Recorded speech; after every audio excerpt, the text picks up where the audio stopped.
नमस्कार, good morning, सुप्रभात, बहुत बहुत स्वागत है आप सभी का। सुबह के बज चुके हैं 7। मैं हूं आपके साथ श्वेता शर्मा। चलिए सबसे अहम खबर के साथ शुरुआत, जहां ग्वालियर में गृह मंत्री अमित शाह पूर्व प्रधानमंत्री अटल बिहारी वाजपेयी के जन्मदिन यानी कि 25 दिसंबर को सुशासन दिवस के अवसर पर व्यापार मेले का उद्घाटन करेंगे। इस मंच पर सीएम डॉक्टर मोहन यादव मौजूद रहेंगे और क्या खास रहेगा इस मेले का, देखिए एक खास रिपोर्ट। ग्वालियर व्यापार मेला प्राधिकरण अभी तक के फीडबैक के आधार पर अपनी तैयारी में लग गया है, क्योंकि केंद्रीय गृह मंत्री से मेले का उद्घाटन कराने के लिए प्रस्ताव बनाकर स्थानीय प्रशासन स्तर से भेज दिया गया है। अभी तक राज्य सरकार ने मेले में वाहनों की बिक्री में रोड टैक्स में 50% छूट की घोषणा नहीं की है। व्यापारियों की मांग है कि सरकार समय पर इसकी घोषणा करे और जब वो छूट रहेगी तो जो डीलर हैं, जो खरीदार हैं, वो सब लोग अपना मन बना लेंगे कि भाई ले। अभी क्या होता है कि इस आशा में खरीदार बैठ जाता है और जब पता लगता है कि छूट नहीं आ रही है तो निराशा हाथ लगती है। खरीदारों को निराशा से बचने के लिए, ग्वालियर मेले की प्रगति के लिए, ग्वालियर मेले के व्यापार को बढ़ाने के लिए ये आवश्यक है कि छूट को समय पर शासन को घोषित करना चाहिए। अटल जी की 101वीं जयंती पर आयोजित कार्यक्रम में ही एमपी ग्रोथ समिट का भी आयोजन किया जाएगा। इस मेले में सबसे ज्यादा वाहनों की बिक्री होती है, इसलिए मेला प्राधिकरण भी सरकार के नोटिफिकेशन का इंतजार कर रहा है। आयुक्त महोदय द्वारा 2 बार लेटर लिखे जा चुके हैं और ये कार्रवाई जो है ना भोपाल लेवल पे अभी लंबित है। वहाँ से प्रगति अभी 2-3 दिन में मालूम पड़ेगा। साथ ही यहाँ से भी जो आयुक्त परिवहन उनके द्वारा भी एक प्रस्ताव भेजा गया है कि छूट जो है ना उसका नोटिफिकेशन जल्दी किया जाए, जिससे कि यहाँ के व्यापारियों को लाभ मिल सके उसका। इस मेले की व्यवस्थाओं को दुरुस्त करने के लिए ग्वालियर व्यापार मेला प्राधिकरण का गठन करने की मांग कई सालों से की जा रही है। साथ ही राज्य सरकार से आर्थिक मदद की दरकार भी है, लेकिन बड़े नेताओं की मौजूदगी के बाद भी इस ओर ध्यान सरकार नहीं दे रही है। जावेद खान, INS 24/7, ग्वालियर। छत्तीसगढ़ में एसआईआर की प्रक्रिया के तहत फॉर्म जमा करने की तारीख समाप्त हो चुकी है। 23 दिसंबर को एसआईआर के तहत ड्राफ्ट वोटर लिस्ट का प्रकाशन होगा, लेकिन इससे पहले 27 लाख से अधिक मतदाताओं के नाम काटे जाने की भी जानकारी मिली है। यही वजह है कि एसआईआर की प्रक्रिया को लेकर सियासी वार पलटवार घमासान में तब्दील होता दिख रहा है। आखिरकार छत्तीसगढ़ की मतदाता सूची क्यों मचा है, इसे लेकर इतना घमासान, देखिए एक और रिपोर्ट। छत्तीसगढ़ में एसआईआर की प्रक्रिया के तहत गणना पत्रक पूरी तरह भरे जा चुके हैं। पत्रक के माध्यम से आई जानकारी का डिजिटाइजेशन भी पूरा कर लिया गया है। इस बीच एसआईआर की प्रक्रिया को लेकर चौंकाने वाली जानकारी सामने आई है। छत्तीसगढ़ में 27 लाख से ज्यादा वोटरों के नाम मतदाता सूची से काटे जा सकते हैं। इनमें वो मतदाता भी शामिल हैं जिनकी मृत्यु हो चुकी है या जो स्थायी रूप से कहीं और शिफ्ट हो चुके हैं। अब यह माना जा रहा है कि छत्तीसगढ़ में 27 लाख से अधिक मतदाताओं के नाम सूची से काट दिए जाएंगे। मुख्य निर्वाचन पदाधिकारी यशवंत कुमार भी कुछ यही संकेत देते नजर आ रहे हैं। जो अनकलेक्टेड हैं वो 27,34,817 हैं, जिनको बीएलओ ने सत्यापित करके, अगर किसी का घर बंद था, किसी की डेथ हो गई है तो उनको डेथ घोषित करके, कोई डुप्लीकेट वोटर्स हैं तो वो जिन्होंने जमा नहीं किया स्वयं से कि उनके नाम कहीं और भी थे तो इस कारण से उन्होंने जमा नहीं किया, वैसे जो अब्सेंट थे और जो शिफ्टेड थे, ये इतने प्रकार के जो अनकलेक्टेड डॉक्यूमेंट थे, इनुमरेशन फॉर्म रहे, वो टोटल 27,34,817 रहे। छत्तीसगढ़ के कुल वोटर्स में से 15.50% के काटे जा सकते हैं नाम। सबसे अधिक 5 लाख से ज्यादा वोटर्स के रायपुर में कटेंगे नाम। मृत, स्थानांतरित, गलत पता, अज्ञात वोटर्स सस्पेक्टेड लिस्ट में शामिल। बिलासपुर में 4,50,000 मतदाता, दुर्ग में 2 लाख वोटर्स के नाम कटेंगे। 14,26,212 मतदाता दूसरी जगह शिफ्ट हो चुके हैं। 1,71,212 नाम डुप्लीकेट पाए गए हैं। 4,98,291 मतदाताओं के संबंध में नहीं मिली जानकारी। कोरबा में 1.25 लाख, रायगढ़ में 80,000 वोटर संदिग्ध। 6,50,000 मतदाता ऐसे जिनके संबंध में 2003 की सूची में जानकारी नहीं। 23 दिसंबर को ड्राफ्ट सूची प्रकाशन के बाद दावा पेश कर सकेंगे वोटर। एसआईआर की प्रक्रिया में एक तरफ जहां 27 लाख मतदाताओं के नाम कटने की जानकारी सामने आ रही है, वहीं अब इस मामले पर सियासी घमासान तेज होता भी नजर आ रहा है। कांग्रेस ने एक बार फिर भारत निर्वाचन आयोग पर तीखा हमला बोला है। कांग्रेस ने आरोप लगाया कि भाजपा के इशारे पर निर्वाचन आयोग काम कर रहा है। जल्दबाजी में एसआईआर की प्रक्रिया पूरी की जा रही है, जबरन लोगों के नाम काटे जा रहे हैं। दूसरी ओर उप मुख्यमंत्री अरुण साव कहते हैं कि कांग्रेस की राजनीति ही भय, भ्रम और भ्रष्टाचार पर केंद्रित होती है। निर्वाचन के द्वारा एसआईआर का कल छत्तीसगढ़ में लास्ट दिन था गणना पत्रक भरने का, लेकिन जिस प्रकार से जो आंकड़े सामने आ रहे हैं, छत्तीसगढ़ के 90 विधानसभा में 2 करोड़ 12 लाख कुल टोटल मतदाता हैं, जिसमें 27 लाख से ज्यादा मतदाताओं के नाम कटने की सूचना सामने आ रही है। पहले ही हमने इस बात को कहा था कि निर्वाचन कठपुतली की तरह भारतीय जनता पार्टी के लिए काम कर रहा है। बिहार उदाहरण है, महाराष्ट्र उदाहरण है, हरियाणा उदाहरण है। जिस प्रकार से बिहार में 65 लाख लोगों का नाम काटा गया, उसी प्रकार से छत्तीसगढ़ में 27 लाख से भी ज्यादा लोगों का नाम कट गया। कांग्रेस पार्टी 3 बातों पर राजनीति करती है: भ्रम, भय और भ्रष्टाचार। और एसआईआर वाले मामले में न इनको नियम मालूम, न इनको प्रक्रिया मालूम, और इतने बड़े पैमाने पर हो रहे हैं, घर घर तक जा रहे हैं, फॉर्म भर सकते हैं, ओपन होता है कि आपको किसी तरह की आपत्ति है, दावा है तो वो प्रस्तुत करें। प्रारंभिक मतदाता सूची का प्रकाशन नहीं हुआ है अभी, और पहले से पता नहीं कहां से इनको खबर मिलती है कि क्या होने वाला है। छत्तीसगढ़ में वैसे तो चुनाव 2028 में होगा, लेकिन एसआईआर की प्रक्रिया ने सबकी चिंता बढ़ा दी है। खास तौर पर विपक्ष बड़ी संख्या में मतदाताओं के नाम काटे जाने को लेकर तीखा विरोध करता नजर आ रहा है। ऐसे में अब सबकी निगाहें एसआईआर के बाद सामने आने वाले ड्राफ्ट लिस्ट पर टिक गई है। Bureau report, INS 24/7। और इधर छत्तीसगढ़ की बहुचर्चित शराब घोटाले में पूर्व सीएम भूपेश बघेल की डिप्टी सेक्रेटरी रही सौम्या चौरसिया को पीएमएलए कोर्ट ने 14 दिन की रिमांड पर भेज दिया। ईडी का दावा है कि शराब घोटाले से जुड़े सिंडिकेट में सौम्या चौरसिया एक अहम कड़ी थी और उन्हें 115 करोड़ रुपए से ज्यादा की अवैध कमाई मिली। देखिए रिपोर्ट।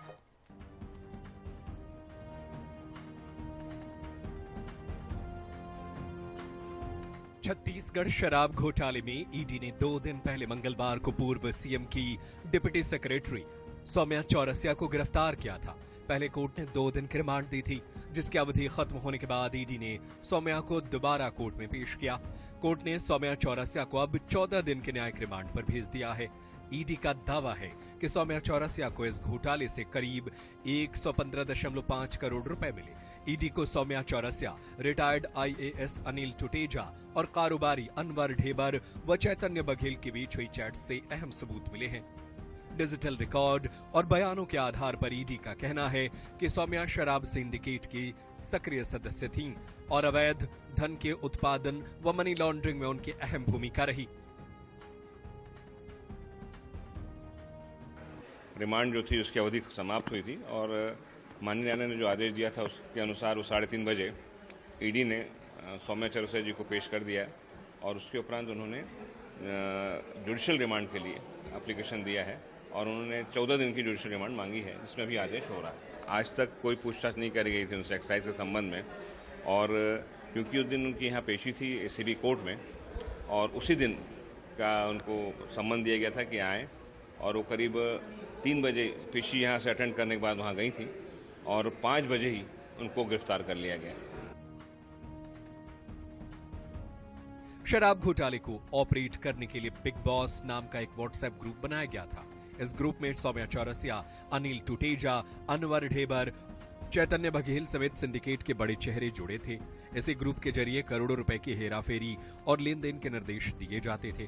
जांच में डिस्टिलरी संचालक से प्रति पेटी कमीशन, नकली होलोग्राम, बिना शुल्क शराब की बिक्री और सरकारी रिकॉर्ड से बचाकर शराब खपाने जैसे तरीके अपनाए गए। 15 जिलों में इस नेटवर्क के जरिए शराब बेची गई। छत्तीसगढ़ का 3200 करोड़ से अधिक का बहुचर्चित शराब घोटाला। कारोबारी अनवर ढेबर, IAS अनिल टुटेजा का नाम, पूर्व मुख्यमंत्री के उपसचिव सौम्या चौरसिया शामिल।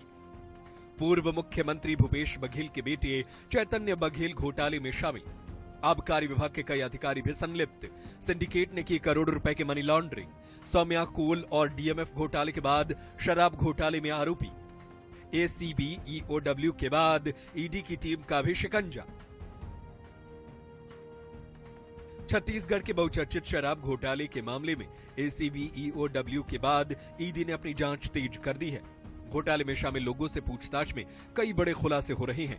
कई डिजिटल एविडेंस भी सामने आए हैं। अब देखना यह है कि अदालत में केस का क्या अंजाम होता है। INS 24/7 के लिए रायपुर से मोहम्मद हसन की रिपोर्ट। और इस बीच भोपाल से एक अहम खबर आपको बताते हैं, क्योंकि आज भोपाल वासियों को बड़ी सौगात मिलने जा रही है। लंबा इंतजार हुआ और बड़ी सौगात मिलेगी। आज से भोपाल में मेट्रो ट्रेन चलेगी। मेट्रो के उद्घाटन को लेकर तमाम तैयारियां पूरी कर ली गई हैं। सुभाष नगर स्टेशन से लेकर एम्स तक मेट्रो का फाइनल ट्रायल रन किया गया है। सभी तकनीकी सुरक्षा तैयारियां पूरी हैं। इस लिहाज से केंद्रीय मंत्री मनोहर खट्टर करेंगे इसका विधिवत शुभारंभ। सीएम डॉक्टर मोहन यादव करेंगे शुभारंभ। मेट्रो में सवार होकर ट्रैक और शहर का जायजा लेंगे। आम लोगों के लिए 21 दिसंबर सुबह 9 बजे शुरू हो जाएगी मेट्रो और सुभाष नगर से लेकर एम्स के बीच कुल 17 ट्रिप लगाई जाएगी। मेट्रो का न्यूनतम किराया है 20 रुपए। पूरे कॉरिडोर में कुल स्टेशन होंगे 8। तो यह अहम खबर आपको बता दें, भोपाल मेट्रो का आज विधिवत उद्घाटन होना है और कल से आम यात्रियों के लिए इस सेवा की शुरुआत हो जाएगी। ज्यादा जानकारी के लिए बात करेंगे भोपाल ब्यूरो चीफ अनुराग मालवीय, हमारे सहयोगी हमारे साथ जुड़ के। अनुराग, बड़ी सौगात आज मिलने जा रही, जो लंबा इंतजार किया वो अब पूरा होने वाला है यात्रियों का। निश्चित रूप से देखिए, एक बहुत लंबा इंतजार है। करीब 1.5 या 2 साल पहले की तारीखें तय थी, लेकिन किसी न किसी कारणवश ये तारीखें आगे बढ़ती गई। लेकिन अब 20 दिसंबर यानी कि आज मेट्रो की जो है सौगात भोपाल वासियों को मिलने जा रही है और एक बड़े कार्यक्रम के तहत जो है मेट्रो की सौगात दी जाएगी। आज केंद्रीय मंत्री मनोहर लाल खट्टर आएंगे, साथ में मध्य प्रदेश के मुख्यमंत्री डॉक्टर मोहन यादव हरी झंडी दिखाएंगे और इसके बाद में कल से आम लोगों के लिए मेट्रो खुल जाएगी। हालांकि मेट्रो में कोई इस तरह की सुविधा नहीं दी गई कि शुरुआती दिन में बिना पैसों के करें। पहले दिन से ही किराया लगेगा मेट्रो का। और अगर बात करें तो 7 स्टेशन हैं, न्यूनतम किराया 20 रुपए रखा गया है। तो आज निश्चित रूप से एक लंबा इंतजार भोपाल वासियों का खत्म होने वाला है। बिल्कुल, तो लंबा इंतजार खत्म होने जा रहा है, जिसकी बड़ी सौगात आज मिलेगी। बने रहिए आप हमारे साथ अनुराग। और भोपाल से अहम खबर आपको बताते हैं, शहरी विकास मंत्रियों की क्षेत्रीय बैठक आज होनी है। उत्तरी और मध्य राज्यों के मंत्री इसमें शामिल रहेंगे। कुशाभाऊ ठाकरे कन्वेंशन सेंटर में व्यवस्था होगी। बैठक की मध्य प्रदेश हो, यूपी हो, राजस्थान हो, दिल्ली और छत्तीसगढ़ के शहरी विकास मंत्री अधिकारी इसमें शामिल होने जा रहे हैं। सीएम डॉक्टर मोहन यादव और केंद्रीय मंत्री मनोहर लाल खट्टर मौजूद रहने वाले हैं। और लगातार भोपाल ब्यूरो चीफ अनुराग मालवी हमारे सहयोगी हमारे साथ जुड़े हैं। अनुराग, देखिए, विकास की तकनीकी नवाचार का एक तरह से मध्य प्रदेश दमखम दिखाने जा रहा है।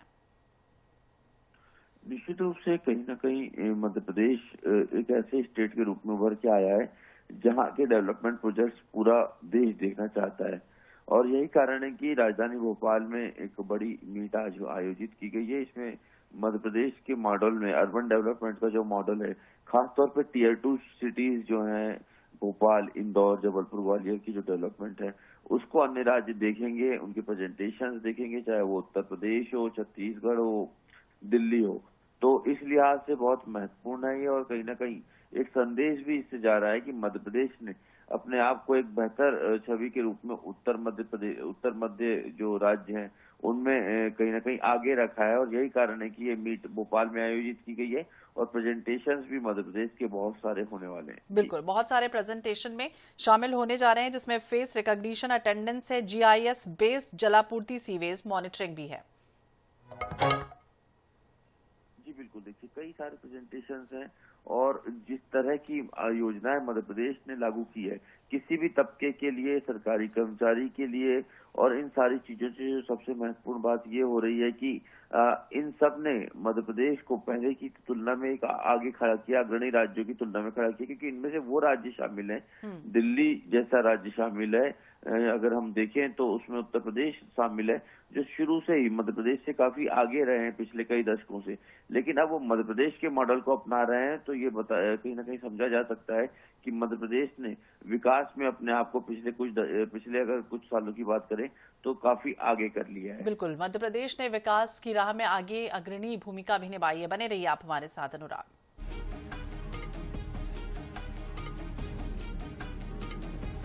बहुत बहुत शुक्रिया अनुराग, तमाम जानकारी के लिए और बातचीत करने के लिए। चलिए भोपाल से एक अहम खबर आपको बताते हैं। सीएम डॉक्टर मोहन यादव के आज के कार्यक्रम यहाँ बिजी रहने वाले हैं। सुबह 10:50 पर यंग एंटरप्रेन्योर फोरम समिट में शामिल होंगे। ब्रिलियंट कन्वेंशन सेंटर इंदौर में आयोजन होगा। दोपहर 2:30 बजे रीजनल कॉन्फ्रेंस और भोपाल मेट्रो का शुभारंभ करेंगे। कुशाभाऊ ठाकरे कन्वेंशन सेंटर भोपाल में कार्यक्रम का आगाज होगा और शाम 5 बजे मेट्रो ट्रेन में सफर करेंगे सीएम डॉक्टर मोहन यादव। तो 10:50 पर यंग एंटरप्रेन्योर में शामिल रहेंगे। कुशाभाऊ ठाकरे कन्वेंशन सेंटर पहुंचेंगे। मेट्रो ट्रेन जिसमें आज बड़ी सौगात मिलने वाली है मध्य प्रदेश वासियों को, उसमें भी यात्रा करते हुए नजर आएंगे। तो आज दिन भर व्यस्ततम schedule CM doctor Mohan Yadav का रहने वाला है।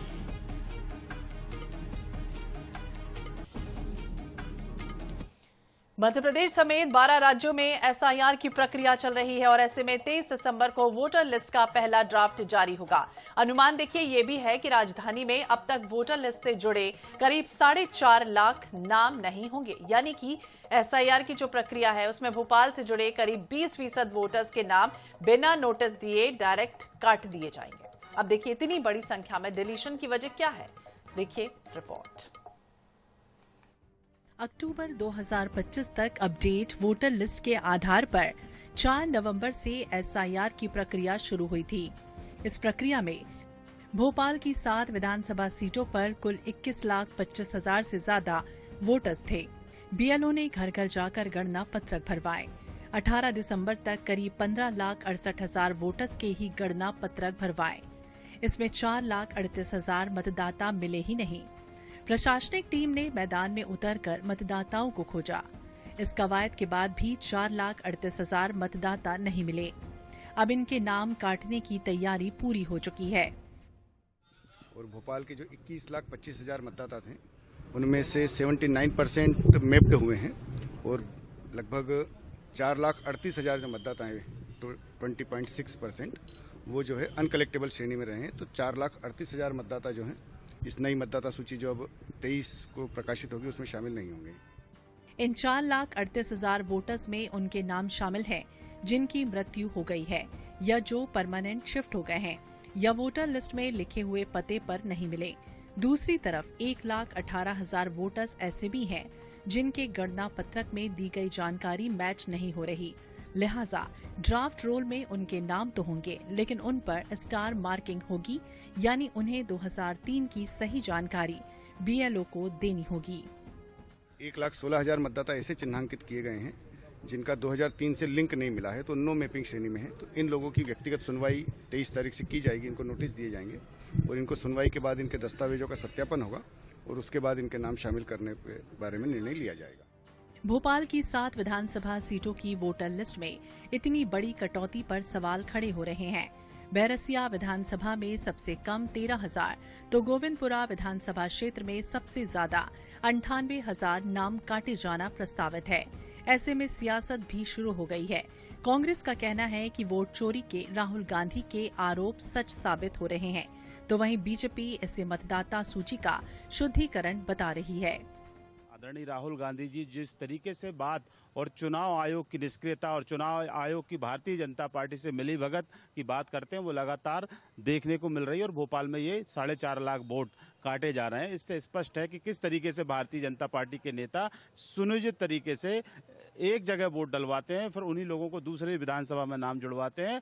देखिए, एसआईआर मतलब ही शुद्धिकरण है और निश्चित रूप से उसमें चुनाव आयोग लंबे समय से इस चीज को कर रहा है और प्रत्येक बूथ पर जाकर बीएलओ ने जाके और सब जाके ये सब चेक किया है।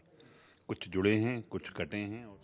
सवाल ये है कि जिन मतदाताओं के नाम काटे जा रहे हैं उनका क्या होगा। इसके लिए निर्वाचन अधिकारी के समक्ष उन्हें नया फॉर्म भरना होगा।